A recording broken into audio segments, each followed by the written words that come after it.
I'm Richard Beynon, and this is Monday Motivation number 360. I'm holding my breath for December the 18th. Why? Because in December, Warner Brothers releases Denis Villeneuve's Dune. Now that bare announcement, which has been long anticipated, was enough to get science fiction aficionados taking to social media in their thousands.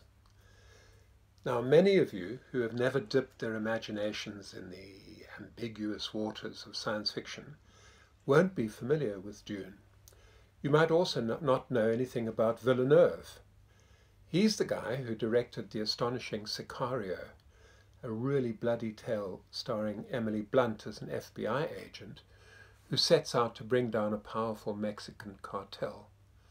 Or that he also directed the even more astonishing Arrival, a science fiction story about an attempt by a linguist to communicate with aliens who've landed on Earth, and in the process learns to master time. Or that most recently he directed Blade Runner 2049, the sequel to Ridley Scott's Blade Runner. So that's the director. And that's exciting enough. But how about the book? Have you read Dune? If you haven't, you have a real treat ahead of you. It was written by an American writer called Frank Herbert and published in 1965. It won the top awards for science fiction in that year, and it's remained the favorite of science fiction readers, literally hundreds of thousands, if not millions of them, ever since. Readers like me. It's a novel that defies easy explanation. In fact, it has also defied easy translation into film. Through the early 1970s, a number of unsuccessful attempts were made to adapt it by various producers.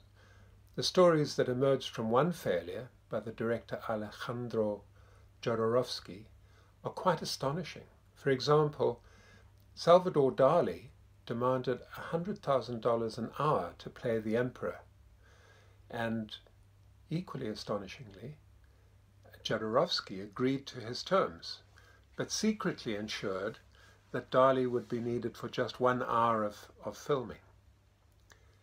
In any event, it all came to nothing. The money was raised, but then withdrawn when investors realized that the project was threatening to balloon into a 12-hour epic. David Lynch made a version of the novel, or at least the first 100 pages of it, but in typical fashion he imposed his particular vision on the story to such a degree that the film that emerged from his editing rooms bore little resemblance to the novel.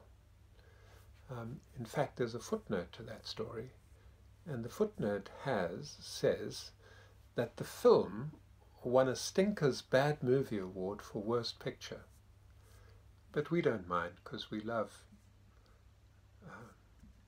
David Lynch. Dune is set in the far distant future where the galaxy is ruled by an emperor. Beneath him, vying for power among themselves, are a number of noble families. There's a secret, semi-secret sisterhood called the Bene Gesserit, which strives to control the future through a program of carefully orchestrated and calculated breeding. Commerce between the stars is controlled by a single organization. And central to the economy of the galaxy is a drug, melange, which promotes longevity. Now, melange is found in only one place, on the desert planet of Arrakis. On Arrakis, water is wealth, and an ecology has developed in response to Arrakis's aridity. And the native society of free men has evolved customs that are utterly strange to an outsider, but make absolute environmental and survival sense. Even more environmental and survival sense today, as we hurtle towards ecological catastrophe.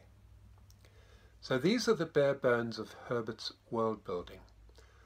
What's instructive to writers about Dune, and the 5 books that followed it, is that he followed ruthlessly and logically the consequences of his premises. Think about it. You imagine a world which is the only source of a drug that is valuable beyond measure, bequeathing on its users what I've always thought of as immortality, although I don't think Herbert ever spells it out. Then make that planet as dry and desiccated as the Namib Desert, where the only source of water is the dew that falls each night. Then put a society of desert dwellers onto the planet. Now that society has evolved in response to the presence of the drug on the one hand and the scarcity of water on the other. So one of the consequences is that the freemen revere water so greatly that when one of their number dies, his water is reclaimed. His flesh might belong to him, they say, but his water belongs to the tribe.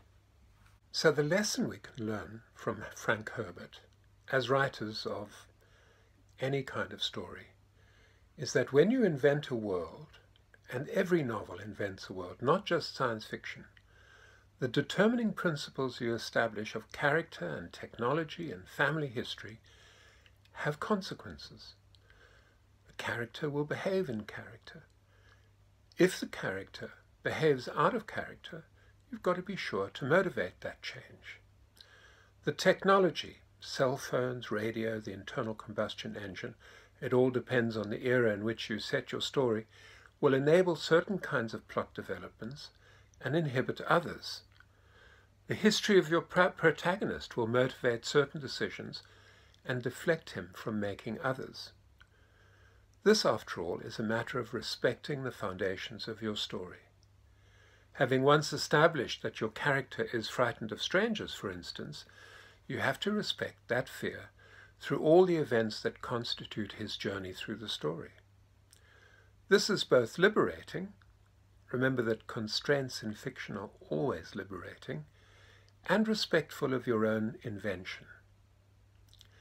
Now, I have to get back to Dune again, which I'm rereading for the umpteenth time. And that's all I have to say, except don't miss that movie, December the 18th. Happy writing.